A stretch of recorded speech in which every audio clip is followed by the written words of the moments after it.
Coach will start with the statement, then we'll do questions. I thought Syracuse was incredible. I thought one of their best games of the season. They shot the three ball better than we've seen in a minute. And, kudos to Sophie to hit 8 was really, really good. I'm proud of our team for the way we fought to get back into the game, with the little help of our crowd. So overall, obviously a very, very tough loss, but I thought Syracuse was great tonight. I just want to comment, this will be my last statement about Rose Michaud. She's out day to day with an injury, and we hope to have her back soon. Start in the back right with Miles. Coach, without Rose tonight, Kale found her way into the starting lineup and played some elevated minutes. What did you like from her efforts tonight on the court? Yeah, Kale's been working really hard, in individuals, obviously in practice, and, I thought she did good for her first start. That's probably a tough moment for a freshman, a little butterflies, I'm sure, but I thought she battled, hit a couple nice buckets for us. Kind of in that same sense, Karis had a career-high 24 points, just kind of the same thing. What can you say about her game and how she played tonight? I thought our offense was solid. I thought even in the third and fourth quarter we started executing a little bit better, enough to get ourselves back into the game. But this is a story about defense. And again, not having Rose a little bit inside, hurt us in some ways. But I thought, just our ability to adjust to their three-point shooting was not great, and that's something that I have to take responsibility for to, figure out a way to not lose a couple of their shooters, and then it just became contagious. I thought, once Burroughs was hitting, and then, Velez hit one, Camp hit one, it got to be almost it felt like they were shooting it in the ocean. In the front row, David. Yeah, Carly and Karis mentioned just they felt like they lost Syracuse players a lot in transition. Just is that something? Is that like an easy fix? Is that just something where you look at the film and just just recognize a little bit more? Yeah, a couple of it in the first half. We were switching between zone and man with just a couple lineups and trying to counter, and I thought we lost them a couple times in transition because of that. A little bit of lack of awareness and lack of communication, and then.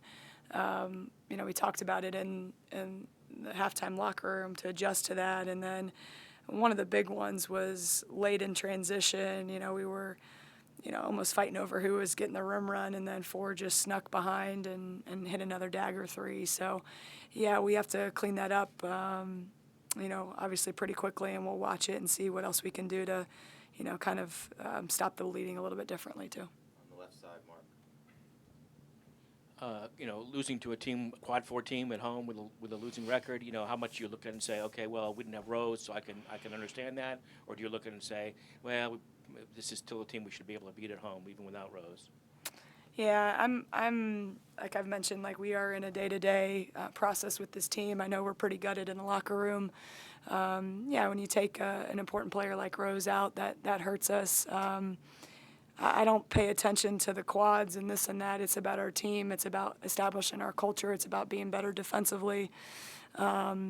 Whatever narrative you guys want to write about that, cool, but it's about those young women in that locker room who are crushed, and I'm really proud of their effort that they came back down double digits and just the heart, and we've been positive all year. Yeah, it stinks that you lose somebody like Rose, but again, we're going to really try and celebrate what Kale did. Ramaya had some good minutes, and just to see Karis, Lonnie, and Carly step up when we were down is what we'll be talking about, and obviously we got to find that right amount of rest, leading into the next one. And so much of our program and our team, we have a very good basketball team who's fighting and talented. And, when you get to these middle of the conference season and you're in the back end, Syracuse had nothing to lose, and they shot it better than they've had all season. And kind of maybe a bad combination of our defense and them, being tremendous. And we'll keep trying to figure it out, and really excited about trying to get back in the gym and getting better.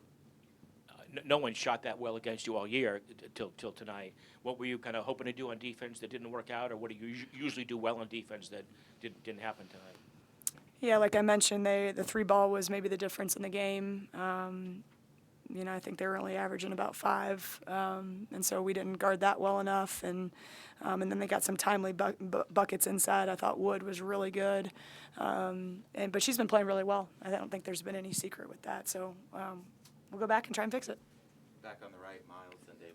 Coach, you talked about your defense, and with only 6 players playing 10-plus minutes, does fatigue play a little bit of that into the end of the game, or is it just kind of different mistakes, not with the fatigue and effort on it, and more just kind of matchups at the end of the game? I thought we got to give both teams credit. I thought both teams were battling, and there were bodies flying, and they looked tired at times, and we looked tired at times, and it's just, the pace was fast and physical, and I think probably both programs pride themselves on, pushing through some of that, and there were some toughness plays we would like back, but I don't know. We talk about there's a sense of urgency to try and win, and especially when you're down, you gotta give a little more energy. And who knows, maybe by the end we were a little bit tired, but at this point, when you got the crowd behind you and all that, I don't like to use that as an excuse. Go to David. What did you like so much about the way you guys fought back in that third quarter to tie it up and get even? And what more do you kind of need in those final few minutes? Yeah, I thought we played some great basketball in that stretch in the third quarter, just confident in transition. We shared it, we moved it. Even a couple shots that didn't go in, I thought it was great. I thought a little bit down the stretch, we bobbled a couple passes. They got a jump ball one time, and I thought that hurt us when we could have kept that momentum going and maybe taken the lead after that. I think we were down 3 and, had a chance and just a couple mistakes. So the part of coming back into the game was awesome, incredible, some great basketball, and then, down the stretch, had a couple little bobbles and mistakes with execution, and then we had 0 team fouls, and so when it got tight, we had to foul pretty quickly when it was a little over a minute, just because the clock was against us. In the back room, Coach. Yeah, so when you guys had 17 offensive rebounds compared to Syracuse's 8, how can you guys mentally prepare for those, opportunities again in future games, especially against a good UVA team going in Charlottesville? One of our goals was to try and win the rebounding battle, and we emphasized it a lot. And, I thought we did overall really good from the offensive side. Even Matilda getting 5 offensive rebounds, that's a great stat. I think the problem was they shot it so well from the field. There weren't as many rebounds to get, when they're making basket and shooting what they did from the field. So, but I think we showed some good growth from our last game, rebound the ball. All right, thank you, Coach. Thank you.